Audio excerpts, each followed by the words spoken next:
Mari kita berdoa sekali lagi.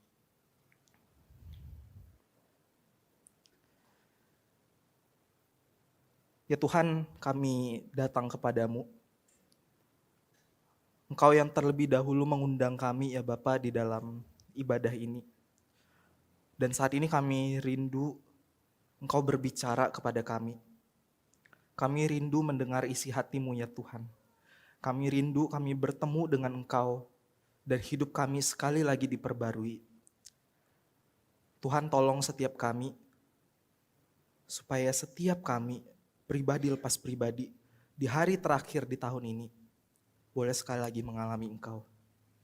Terima kasih Tuhan, ini doa kami, dalam nama Tuhan Yesus kami berdoa, amin. Shalom Grace Life. Kita bersyukur karena kita punya sekali lagi kesempatan untuk beribadah secara khusus di penghujung tahun ya, di hari terakhir di tahun 2023 ini. Nah mari kita membuka satu bagian firman Tuhan yang akan kita renungkan bersama. Dari Yakobus pasal yang pertama. Yakobus pasal yang pertama, ayat yang kedua sampai yang ke-8.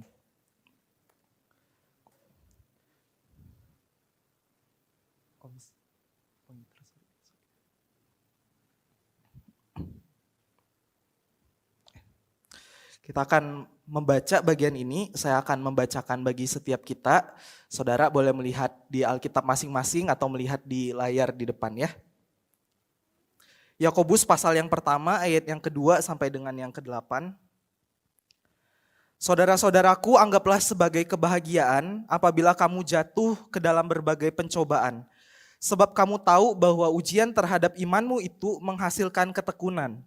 Biarkanlah ketekunan itu memperoleh buah yang matang, supaya kamu menjadi sempurna dan utuh, serta tidak kekurangan apapun. Namun apabila di antara kamu ada yang kurang berhikmat, hendaklah ia memintanya kepada Allah, yang memberikan kepada semua orang dengan murah hati tanpa mencela, maka hal itu akan diberikan kepadanya. Hendaklah ia memintanya dalam iman dan sama sekali jangan bimbang. Sebab orang yang bimbang seumpama gelombang laut yang diombang-ambingkan kian kemari oleh angin. Orang yang demikian janganlah mengira bahwa ia akan menerima sesuatu dari Tuhan. Orang itu ragu-ragu, tidak punya kepastian dalam hidupnya. Sedemikian jauh pembacaan firman Tuhan. Nah saudara, sekali lagi gak terasa kita sudah berada di penghujung tahun 2023. Atau justru mungkin bagi sebagian dari kita, tahun ini menjadi tahun yang terasa sekali ya. Tahun yang mungkin panjang sekali. Dan kalau kita bisa berada di hari terakhir di tahun ini, kita mungkin bersyukur sekali sama Tuhan dan kita merasa kayak, wah ternyata masih bisa ya sampai hari ini begitu. Nah kalau tadi Pak Misael mengatakan di hari terakhir ya, di penghujung tahun kita biasanya flashback dan melihat satu tahun ke belakang. Tetapi biasa juga di penghujung tahun orang-orang mulai menyusun resolusi-resolusi mengenai apa yang mereka mau kerjakan di tahun yang akan datang. Nah saya percaya ada di antara saudara-saudara yang juga sudah punya resolusi untuk apa yang mau dikerjakan, apa yang mau diharapkan. Atau mungkin ada di antara saudara yang mungkin belum punya resolusi dan ketika saya bilang tentang resolusi ini baru mulai berpikir nih, iya ya ini udah akhir tahun, besok udah tahun baru. Apa yang saya mau kerjakan, apa yang saya mau lakukan ya di tahun yang akan datang. Nah kalau kita berbicara tentang resolusi, secara umum resolusi itu punya dua aspek besar. Yang pertama sifatnya lebih aktif, berbicara tentang apa yang kita mau kerjakan. Nah biasanya kita menyebutnya sebagai komitmen. Apa yang kita mau lakukan di tahun yang akan datang. Contohnya, misalnya di tahun 2024 kita punya komitmen, kita akan hidup sehat.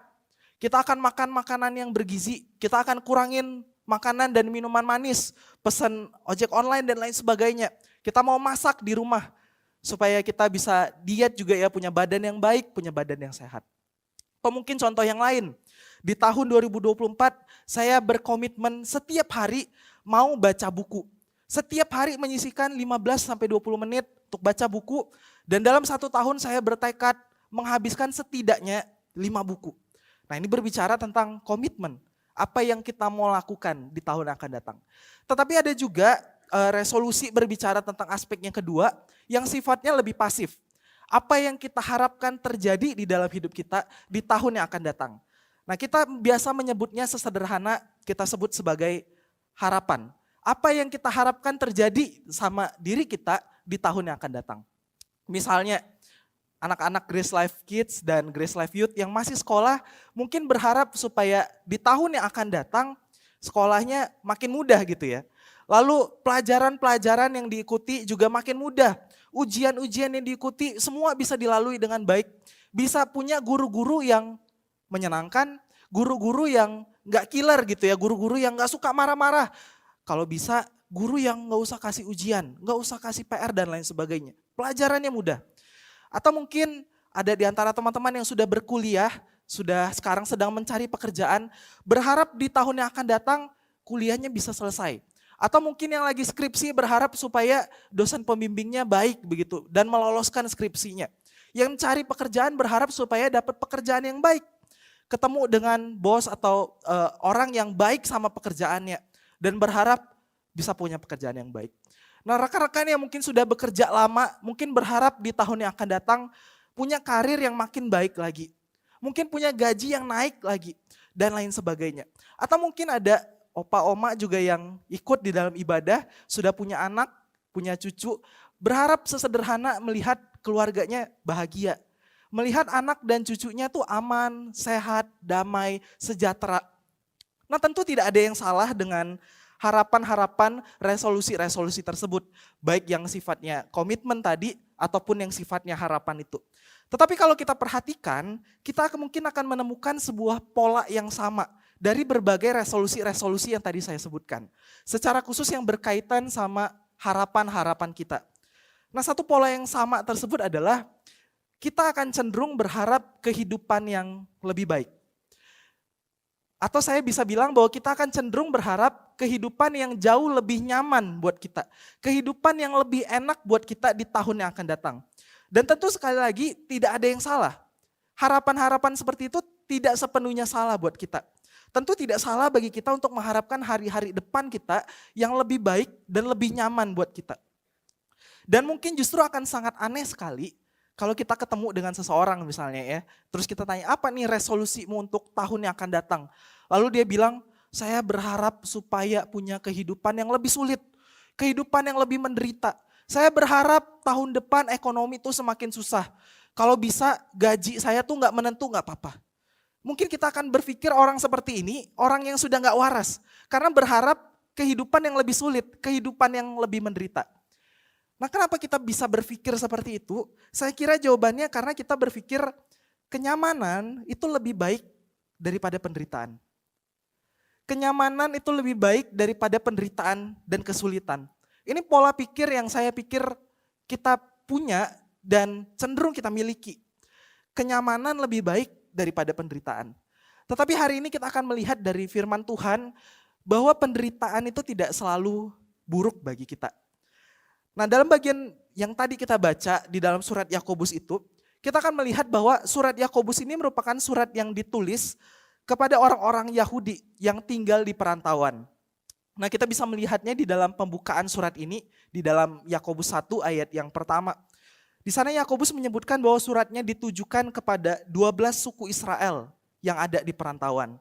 Nah, kemungkinan besar surat ini ditulis oleh seorang yang bernama Yakobus, saudara Yesus. Dan kita bisa melihat pelayanan dari Yakobus ini di dalam kitab Kisah Para Rasul dan juga di dalam surat-surat Paulus yang lain. Dan kalau kita membaca surat ini secara keseluruhan, uniknya kita tidak akan menemukan satu masalah spesifik dari surat ini. Ini berbeda dengan surat-surat yang biasa ditulis oleh Rasul Paulus kepada jemaat-jemaat tertentu. Misalnya kepada jemaat di Galatia, jemaat di Filipi, jemaat Korintus, jemaat Efesus, dan jemaat-jemaat lainnya. Karena biasanya di dalam surat-surat itu, Paulus membahas satu masalah khusus yang terjadi di tempat tersebut. Makanya Paulus menulis secara spesifik kepada jemaat di tempat tersebut. Dan hal ini tidak kita temukan di dalam surat Yakobus. Maka surat ini sebenarnya tidak ditujukan kepada satu gereja lokal tertentu, kepada satu jemaat tertentu. Dan saya pikir ini justru menolong kita untuk lebih mudah mengidentifikasi diri kita sebagai penerima dari surat ini juga. Karena surat ini tidak ditujukan kepada satu jemaat tertentu. Dan dengan kata lain, hal-hal yang dibahas oleh Yakobus di dalam suratnya juga bisa sangat relevan dengan kehidupan kita saat ini. Nah, di dalam surat Yakobus ini sendiri terdapat berbagai tema utama. Seperti misalnya berbicara tentang penderitaan, tentang dosa, tentang Kristus, dan tentang hikmat. Nah, tema-tema yang ada di dalam surat Yakobus ini didesain secara sengaja dengan tujuan untuk menolong pembacanya, baik secara personal maupun secara komunal di dalam komunitas untuk dapat mengalami kedewasaan rohani, memiliki pertumbuhan rohani di dalam hidupnya. Dan secara khusus di dalam Yakobus pasal yang pertama ayat yang kedua sampai yang ke-8 yang tadi kita baca, kita bisa dengan mudah melihat bahwa penderitaan merupakan tema utama yang sedang dibahas oleh Yakobus dalam Yakobus 1 ayat 2 sampai 8 tersebut. Dan tema ini pun didesain secara sengaja oleh Yakobus untuk menolong kita sebagai pembacanya dan juga pembaca pada waktu itu supaya kita memiliki kedewasaan rohani. Kita bisa semakin mengenal Tuhan. Kita semakin punya karakter seorang Kristen yang baik di dalam kehidupan kita. Nah, Yakobus 1 ayat 2 sampai 8 ini dapat dibagi ke dalam dua bagian besar. Bagian yang pertama terdiri dari ayat yang kedua sampai ayat yang keempat, di mana Yakobus berbicara pertama-tama tentang sikap seseorang Kristen ketika menghadapi penderitaan dan pencobaan. Di bagian yang pertama ini Yakobus berbicara tentang bagaimana sikap orang Kristen menghidupi penderitaan dan pencobaan.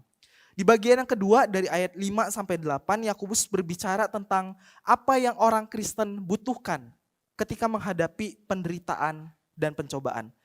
Jadi dari bagian yang pertama Yakobus berbicara tentang sikap. Lalu di bagian kedua Yakobus berbicara tentang apa yang kita butuhkan untuk menghadapi penderitaan dan pencobaan tersebut. Nah, mari kita melihat mulai dari bagian yang pertama. Di ayat 2 sampai 4 Yakobus menjelaskan bagaimana sikap kita seharusnya sebagai orang Kristen ketika kita menghadapi penderitaan dan pencobaan. Dan di ayat yang kedua kita langsung melihat dengan jelas Yakobus langsung mendorong pembacanya dan juga kita hari ini untuk melihat pencobaan itu sebagai sebuah kebahagiaan. Yakobus berkata, anggaplah sebagai kebahagiaan apabila kamu jatuh ke dalam berbagai pencobaan. Nah, saya percaya kalau kita mendengar perkataan Yakobus ini, kita tidak akan langsung setuju. Sebaliknya mungkin kita akan langsung bertanya sama Yakobus, bagaimana mungkin dia mendorong kita untuk melihat penderitaan itu sebagai sebuah kebahagiaan. Melihat pencobaan itu dan juga bersuka cita ketika kita sedang dalam pencobaan itu. Tetapi sebelum lebih jauh kita mengeksplor mengapa Yakobus bilang seperti ini, kita perlu terlebih dahulu memahami apa yang Yakobus maksudkan ketika dia berbicara tentang pencobaan. Nah, ketika berbicara tentang pencobaan, Yakobus sedang bermaksud tentang pengalaman yang tidak diinginkan dan tidak diantisipasi. Unwelcome and unanticipated experience. Pengalaman yang tidak diinginkan dan tidak diantisipasi. Nah, di dalam Alkitab contohnya Yesus menggunakan istilah yang sama ketika dia menceritakan perumpamaan tentang orang Samaria yang murah hati. Di cerita tersebut diceritakan tentang seorang yang turun dari Yerusalem ke Yeriko. Dan dalam perjalanan turun dia kemudian dirampok oleh sekelompok penyamun. Nah, tentunya orang ini tidak punya bayangan bahwa dia akan dirampok di tengah jalan. Apalagi dia tidak mengharapkan sama sekali bahwa dia akan dirampok dan kemudian dia akan ditinggalkan dalam keadaan yang mengenaskan. Tetapi pengalaman yang tidak diharapkan dan tidak diinginkan itu terjadi kepada dia. Nah, inilah yang Yakobus maksudkan ketika dia berkata pencobaan. Pengalaman yang tidak diinginkan, pengalaman yang tidak kita antisipasi. Nah, saudara, ketika berbicara tentang pengalaman yang atau kejadian yang tidak diinginkan dan tidak diantisipasi, saya juga punya pengalaman dan ini baru terjadi 2-3 bulan yang lalu ketika saya masih studi di kampus begitu. Di akhir masa studi saya mengalami kecelakaan sepeda, saudara. Saudara tidak salah dengar karena benar sepeda, bukan sepeda motor ya, jadi kurang keren mungkin ya, ini sepeda begitu. Nah, saya bersama dengan 2 teman saya, kami dalam perjalanan mau ke gereja di hari Minggu di bulan September. Tentu yang kami harapkan adalah bisa ke gereja, bisa beribadah, dan mungkin pulangnya bisa nongkrong di mana gitu, bisa ngobrol begitu ya. Tidak ada yang mengharapkan akan terjadi insiden. Dan saudara perlu ketahui bahwa ini juga bukan kali pertama kami keluar naik sepeda, pergi cukup jauh, dan juga ke gereja. Ini kali kedua kami ke gereja naik sepeda. Sehingga kami membayangkan di hari itu kami akan aman sampai ke gereja dan pulang juga dengan selamat. Tetapi bahkan baru 5 menit, bahkan mungkin gak sampai 5 menit meninggalkan kampus, saya mengalami kecelakaan. Terjatuh dari sepeda dan cukup parah, sampai harus dibawa ke rumah sakit waktu itu. Nah saudara, saya percaya setiap kita juga punya pengalaman-pengalaman kita masing-masing. Ketika kita berbicara tentang kejadian atau pengalaman yang tidak kita inginkan, yang tidak kita harapkan. Nah pengalaman-pengalaman seperti ini sangat mungkin terjadi di dalam kehidupan kita karena berbagai alasan. Misalnya yang pertama, karena dunia kita sudah jatuh di dalam dosa.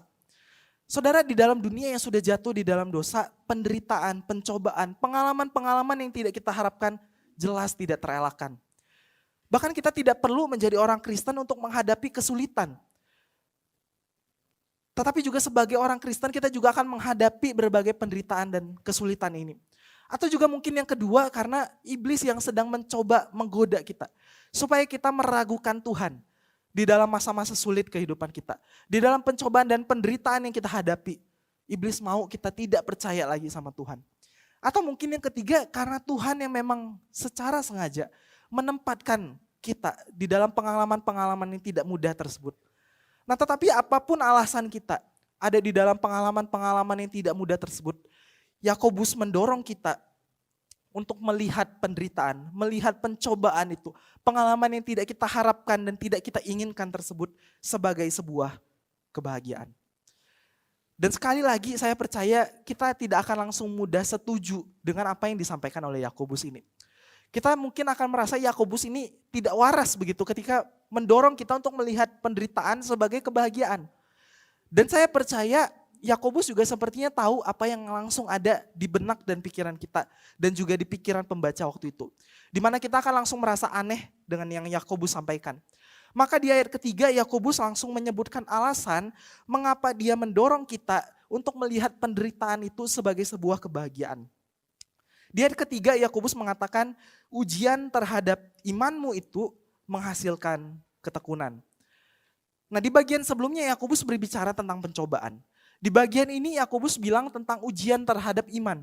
Maka kita bisa tahu bahwa pencobaan yang Yakobus maksudkan, pengalaman yang kita tidak harapkan, yang kita tidak antisipasi itu, Yakobus pandang sebagai sebuah ujian terhadap iman. Dan kalau kita ngomongin tentang ujian, sekali lagi pasti anak-anak Grace Life Kids dan youth yang ikut ibadah pasti juga sudah tidak asing ya dengan ujian begitu. Tetapi juga kita yang sudah melalui masa-masa sekolah, kita juga pasti tidak asing dengan ujian. Dan mungkin kita akan cenderung menghindari ujian karena biasanya ujian itu sulit dan kita harus belajar mati-matian. Belum lagi kalau kita gagal di dalam ujian kita harus mengulang, atau kalau kita nggak bisa mengulang ya sudah gagal begitu berarti.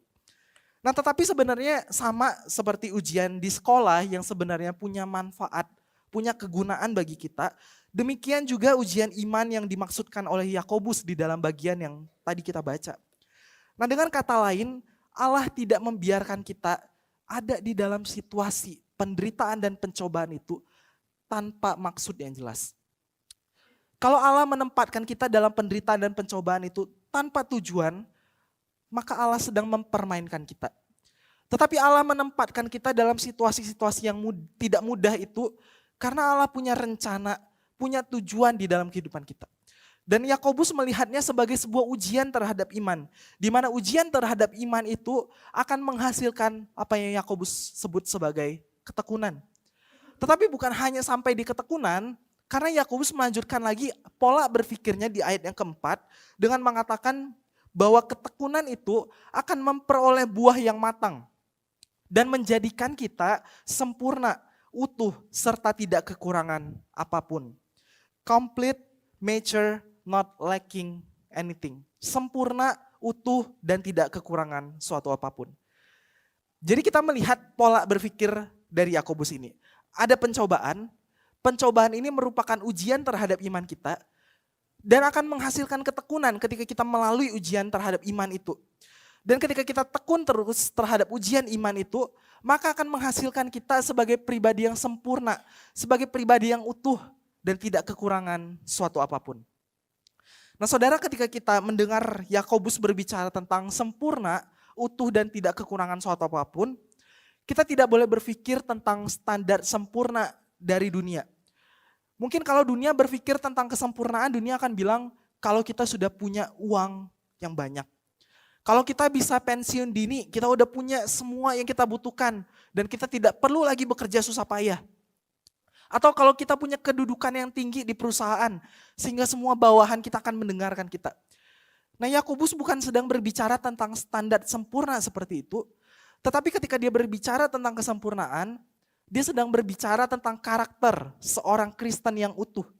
Yaitu berbicara tentang kita yang punya karakter-karakter Allah di dalam kehidupan kita. Nah saudara, inilah yang kita peroleh dari pencobaan.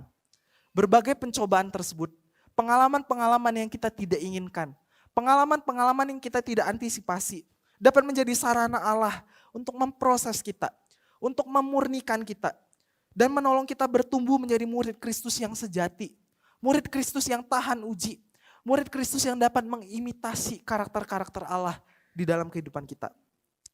Maka untuk itu Yakobus mendorong kita untuk bisa melihat penderitaan dan pencobaan itu sebagai sebuah kebahagiaan. Ini bagian yang pertama. Di bagian kedua, Yakobus selalu menjelaskan apa yang kita butuhkan ketika kita menghadapi penderitaan dan pencobaan. Kalau di bagian yang pertama, Yakobus menjelaskan sikap kita dan Yakobus mendorong kita untuk bahagia ketika ada di dalam pencobaan. Maka di bagian yang kedua, Yakobus menjelaskan apa yang kita butuhkan untuk menghadapi berbagai penderitaan dan pencobaan itu. Nah di dalam ayat yang kelima, Yakobus menjelaskan bahwa kita membutuhkan hikmat untuk dapat melalui berbagai pencobaan ini.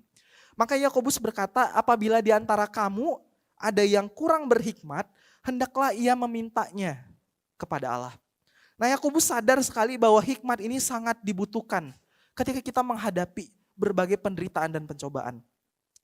Secara umum di dalam perjanjian baru, hikmat sendiri dapat kita artikan sebagai mengerti dan memahami rencana dan tujuan Allah dan memiliki keinginan untuk dapat menghidupinya. Mengerti dan memahami rencana dan tujuan Allah serta memiliki keinginan untuk dapat memahaminya. Maka saudara, kita bisa mengerti ketika Yakobus bilang kalau kita kurang berhikmat, kita minta sama Tuhan. Dan ketika Yakobus bilang seperti ini, hikmat yang dimaksud itu bukan cuma kita tahu secara teori, bukan cuma kita tahu 1 tambah 1 itu 2, bukan cuma kita tahu teori A atau teori B, bukan cuma kita tahu bahwa Tuhan menempatkan kita dalam situasi yang gak enak karena ada tujuan tertentu, tetapi juga ada hasrat di dalam diri kita.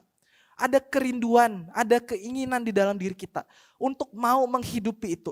Untuk dapat taat kepada rencana Tuhan itu. Untuk mau berjalan bersama-sama dengan Tuhan. Sekalipun di dalam penderitaan dan pencobaan tersebut. Nah hikmat ini sangat diperlukan untuk kita dapat melalui berbagai penderitaan dan pencobaan. Karena hikmat ini menolong kita untuk dapat melihat situasi kita dari kacamata Allah. Melihat situasi kita dari lensa dan kacamata Allah. Saudara, sangat mungkin sekali penderitaan dan pencobaan yang kita hadapi akan membuat kita hilang harapan dan putus asa. Namun dengan berhikmat dan melihat dari kacamata Allah, sekali lagi kita diingatkan bahwa penderitaan yang ada di dalam hidup kita bukan tanpa maksud dan tujuan yang jelas. Allah tidak sedang menempatkan kita di situasi seperti itu dan Allah tidak sedang mempermainkan kita. Sebaliknya Allah punya rencana dan tujuan di dalam hidup kita. Dengan melihat dari kacamata Allah atau dengan berhikmat ini, kita juga tahu bahwa penderitaan yang kita hadapi itu bukanlah sebuah titik akhir. Bukanlah akhir dari cerita, tetapi penderitaan itu dapat menjadi sarana yang Allah gunakan supaya kita makin serupa dengan Kristus. Hikmat ini juga menolong kita mengerti bahwa penderitaan dan pencobaan yang kita alami itu bukan sebuah tragedi. Bukan sebuah kemalangan, bukan sebuah ironi yang terjadi di dalam hidup kita. Tetapi itu justru Allah gunakan untuk melaksanakan rencananya di dalam hidup kita. Nah, Yakobus juga menjelaskan di ayat 5 bahwa Allah adalah Allah yang murah hati, Allah yang tanpa mencela, dan pasti akan memberikan hikmat itu kepada kita. Nah, ketika Yakobus menjelaskan karakter Allah ini, Allah yang murah hati dan tanpa mencela, maka Yakobus sedang menjelaskan bahwa Allah tidak akan mengingat-ingat kesalahan kita. Ketika kita datang kepada Allah, kita memohon hikmat supaya kita dapat melalui penderitaan dan pencobaan itu. Allah tidak akan sekali-kali mencela kita. Mengingat apa yang pernah kita lakukan, dosa-dosa yang pernah kita lakukan. Dan Allah akan memberikan hikmat itu kepada kita. Dan di ayat 6-8 kita kembali menemukan bahwa Yakobus sekali lagi mempertegas bahwa seseorang perlu datang kepada Allah dalam iman dan jangan bimbang. Seorang perlu datang kepada Allah dalam iman dan jangan bimbang. Saya boleh minta tolong slide-nya? Oke. Nah, di bagian ini Yakobus berkata tentang seorang jangan bimbang ketika datang kepada Allah. Nah, saudara, ketika Yakobus berkata tentang jangan bimbang, Yakobus bukan sedang berbicara tentang kita tidak boleh punya keraguan. Saudara, sebagai manusia, keraguan adalah hal yang wajar sekali untuk kita alami. Keraguan menunjukkan bahwa ada banyak hal yang tidak pasti yang kita akan jalani ke depannya. Keraguan menunjukkan bahwa kita tidak punya kontrol atas segala sesuatu di dalam kehidupan kita. Keraguan juga menunjukkan kita tidak mampu menyelesaikan masalah-masalah di dalam kehidupan kita dengan kemampuan kita sendiri. Maka ketika Yakobus berbicara tentang jangan bimbang, Yakobus bukan berbicara tentang kita tidak boleh ragu. Karena di bagian yang lain, misalnya ketika kita melihat Mazmur, kita justru akan menemukan banyak keraguan yang ditujukan oleh pemazmur kepada Allah.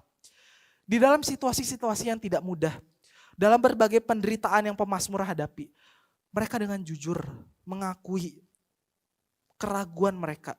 Mereka dengan jujur datang kepada Allah dan mengakui segala ketidaktahuan mereka. Tetapi terdapat perbedaan yang signifikan sekali antara pemazmur, keraguan-keraguan dari para pemazmur ini dengan keraguan yang biasanya ditunjukkan oleh dunia. Saudara, ketika para pemazmur setelah mereka dengan jujur mengungkapkan keraguan mereka terhadap Allah, maka para pemazmur akan langsung mengingat karakter Allah. Mereka akan langsung mengingat bahwa Allah adalah Allah yang setia, Allah yang tidak pernah meninggalkan mereka. Allah adalah Allah yang akan selalu menyertai mereka. Allah adalah Allah yang setia kepada mereka, Allah yang akan berjalan bersama-sama dengan mereka. Saudara, maka ketika keraguan itu muncul, Yakobus menekankan kita, jangan bimbang, datang kepada Allah, minta hikmat itu, supaya kita boleh melalui penderitaan dan pencobaan itu, dengan melihat dari kacamata Allah, dengan punya hikmat yang Allah sendiri karuniakan kepada kita. Dan di ayat ke-8, Yakobus juga menutup dan mengatakan, orang yang ragu tidak punya kepastian di dalam hidupnya. Saudara, orang yang ragu, orang yang tidak berhikmat, akan melihat dengan kacamatanya sendiri. Maka ketika dia melihat dengan kacamatanya sendiri, dia akan terus melihat bahwa penderitaan, pencobaan yang dihadapi hanya sebuah kemalangan. Hanya sebuah ironi, hanya sebuah tragedi yang terjadi di dalam hidupnya. Dan bahkan mungkin ketika dia masih menghidupi, masih berjalan di dalam penderitaan dan pencobaan itu, dia akan terus merasa hopeless. Dia akan terus merasa tidak berpengharapan. Orang-orang yang seperti ini tidak akan tekun, tidak akan menjadi sempurna, tidak akan menjadi karakter seorang Kristen yang utuh di hadapan Tuhan. Maka Yakobus mendorong kita, minta hikmat itu kepada Tuhan. Kalau kita menghadapi berbagai pencobaan dan penderitaan. Nah saudara, setelah kita mengerti apa yang Yakobus sampaikan, maka mari kita merenungkan perkataan Yakobus ini. Ada dua hal yang dapat kita renungkan bersama di dalam hidup kita. Yang pertama, saudara, saya merasa sebagai orang Kristen, penderitaan dan pencobaan adalah hal yang pasti akan kita hadapi. Bahkan sekali lagi kita tidak perlu menjadi seorang Kristen untuk menghadapi berbagai kesulitan, pencobaan, penderitaan di dalam hidup kita. Tetapi terlebih lagi sebagai seorang Kristen, sebagai seorang murid Kristus, pencobaan dan penderitaan jelas akan menjadi makanan kita sehari-hari. Karena Yesus sendiri berkata, jika seorang mau menjadi muridnya, Dia harus memikul salib dan menyangkal diri. Saudara, bukankah ini gambaran yang jelas sekali? Menunjukkan penderitaan dan pencobaan yang akan kita hadapi di dalam keseharian hidup kita, di dalam pekerjaan kita, di dalam studi kita di sekolah, di dalam keseharian kita sehari-hari. Penderitaan dan pencobaan jelas sekali akan kita hadapi. Dan di bagian yang lain, Yesus juga mengutus para murid seperti domba di tengah-tengah serigala. Saudara, ini menggambarkan ancaman-ancaman yang mungkin akan kita hadapi di sepanjang kehidupan kita. Dan saudara, di dalam realitanya kita juga menemukan ada banyak orang Kristen di berbagai belahan dunia yang harus hidup menderita, dianiaya. Bahkan mereka sulit untuk beribadah, bahkan sulit untuk membaca Alkitab, bahkan untuk punya Alkitab. Saudara, sekali lagi penderitaan dan pencobaan jelas hal yang pasti akan kita hadapi. Tetapi hari ini kita belajar dari firman Tuhan bahwa penderitaan dan pencobaan yang kita hadapi itu bukan penderitaan dan pencobaan yang bukan tanpa alasan. Allah menempatkan kita pada situasi-situasi yang tidak mudah itu karena Allah punya rencana di dalam hidup kita. Pencobaan dan penderitaan itu akan menjadi ujian iman bagi kita. Yang kalau kita dengan tekun melaluinya akan menghasilkan kita menjadi orang Kristen yang sempurna, utuh dan tidak kekurangan suatu apapun. Saudara, mari kita coba renungkan. Biasanya pada saat-saat seperti apa kita lebih mudah melupakan Tuhan? Pada saat yang mudah atau saat yang susah? Atau kalau saya ganti pertanyaannya, biasanya pada saat seperti apa kita akan cenderung lebih ingat sama Tuhan? Pada saat yang mudah, pada saat yang nyaman, atau pada saat-saat kita menderita? Saudara, kalau kita mau jujur, saya percaya kita akan lebih ingat sama Tuhan di saat-saat yang susah di dalam hidup kita. Meskipun kadang-kadang waktu saat-saat kita menderita, kita cari Tuhan karena kita marah-marah sama Tuhan. Tetapi setidaknya kita masih ingat sama Tuhan. Sebaliknya justru di saat-saat yang mudah, di saat hidup kita tenang-tenang saja, di saat hidup kita nyaman-nyaman saja, di saat semua yang kita butuhkan kita punya, kita akan cenderung lebih mudah lupa sama Tuhan. Karena kita sudah punya semua di dalam genggaman tangan kita. Dan kita merasa kita sudah mengontrol segala sesuatunya. Uang sudah cukup untuk hari-hari ke depan, sampai 7 turunan pun gak bakal habis. Posisi udah cukup tinggi, semua orang bakal dengar. Kalau ada apa-apa bakal ada banyak orang yang peduli. Dan lain sebagainya. Pada saat-saat yang mudah, kita mungkin akan cenderung lebih lupa sama Tuhan. Maka seorang penulis Kristen yang terkenal C.S. Lewis berkata, penderitaan adalah pengeras suara yang Allah gunakan untuk membangkitkan dunia yang sudah tuli. Penderitaan adalah pengeras suara yang Allah gunakan untuk membangkitkan dunia yang sudah tuli. Dan saudara, jika memang penderitaan dan pencobaan ini punya manfaat di dalam hidup kita, bukankah sebagai murid Tuhan, sebagai anak-anak Tuhan, sekali-kali kita perlu berdoa, minta sama Tuhan, kalau satu waktu kita ditempatkan dalam situasi-situasi yang gak selalu mudah.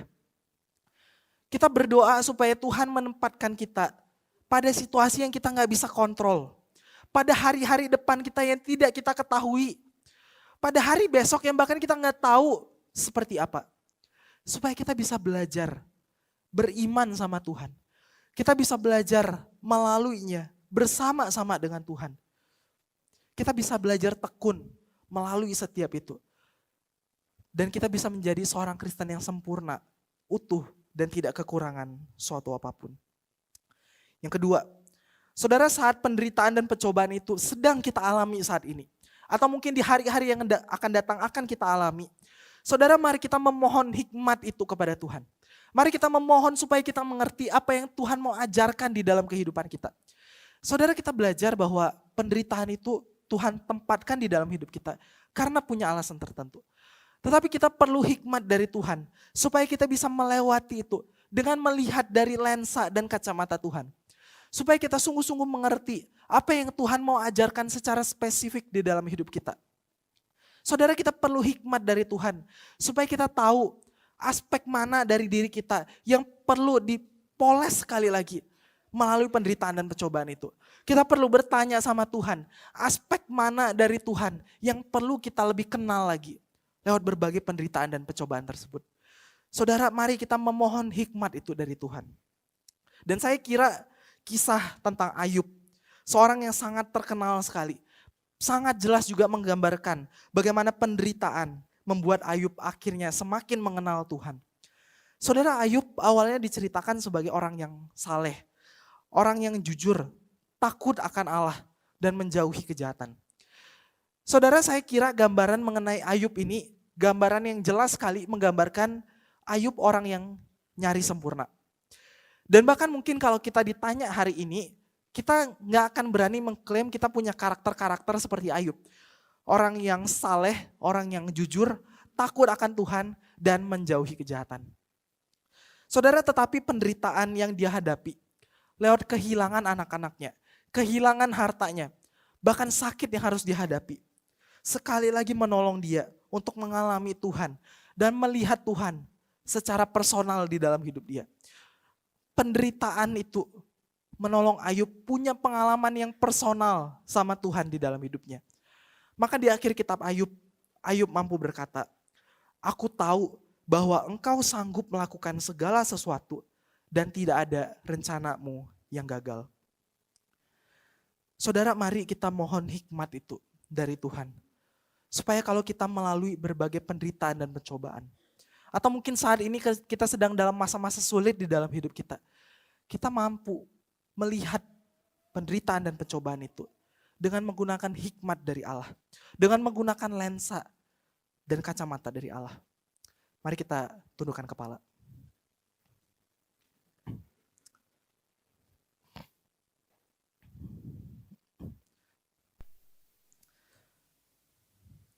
Saudara, mari kita mengambil waktu teduh, merenungkan firman Tuhan yang baru kita dengarkan.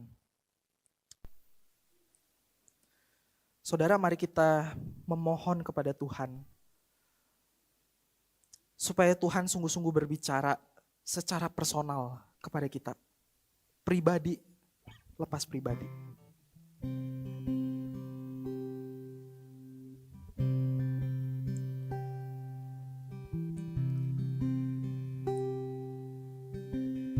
Saudara, mari refleksikan bagaimana kehidupanmu saat ini. Mungkin ada di antara saudara yang sedang menjalani kehidupan-kehidupan yang tidak mudah. Ada banyak tantangan, pencobaan, penderitaan yang sedang saudara hadapi. Ada begitu banyak pengalaman-pengalaman yang tidak diinginkan, yang tidak saudara antisipasi, yang terjadi di dalam hidup saudara.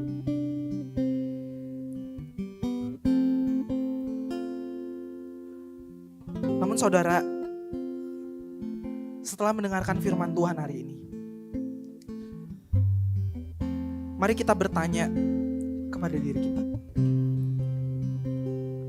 Selama ini bagaimana sikap kita menghadapi penderitaan dan pencobaan tersebut? Apakah kita terus mengeluh kepada Tuhan? Apakah kita terus merasa bahwa Tuhan salah menempatkan kita di dalam situasi-situasi yang tidak mudah itu?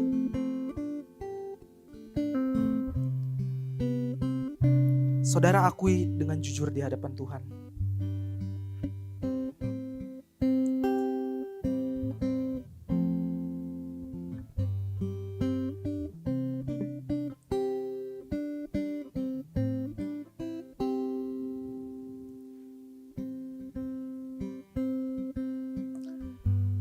Yang kedua, mari kita renungkan lensa dan kacamata apa, atau lensa dan kacamata siapa yang selama ini kita gunakan untuk memandang penderitaan dan pencobaan yang kita alami tersebut.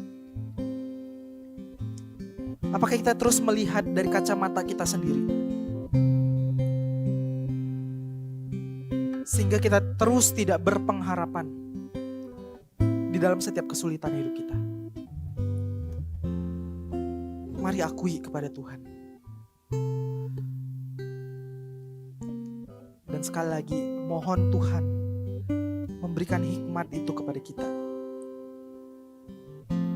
supaya kita bisa punya sukacita, pengharapan di tengah segala kesulitan, pencobaan, dan penderitaan di dalam hidup kita.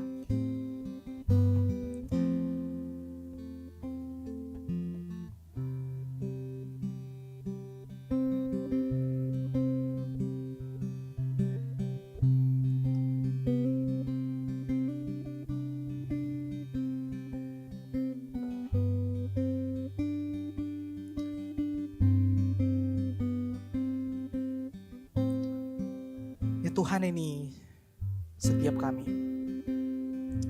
Ampuni Tuhan kalau kami lebih sering mengeluh. Kami lebih sering menyalahkan Engkau di dalam kesulitan dan penderitaan dan pencobaan kami.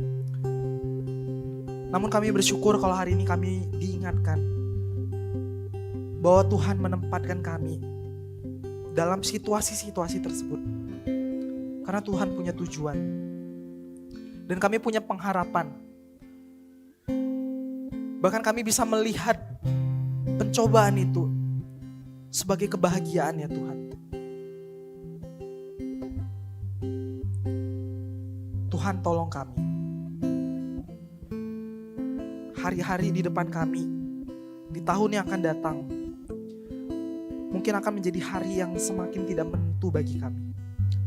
Mungkin akan ada banyak hal-hal yang kami tidak harapkan dan inginkan terjadi. Tuhan tolong kami supaya dalam masa-masa itu pun kami punya hikmat dari Tuhan. Dan kami boleh menjadi seorang Kristen yang baik, yang sempurna, yang utuh, dan tidak kekurangan suatu apapun. Terima kasih Tuhan. Terima kasih untuk firman-Mu.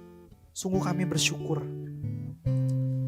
Kami berdoa ya Tuhan, di dalam nama Tuhan Yesus. Amin. Tuhan memberkati saudara.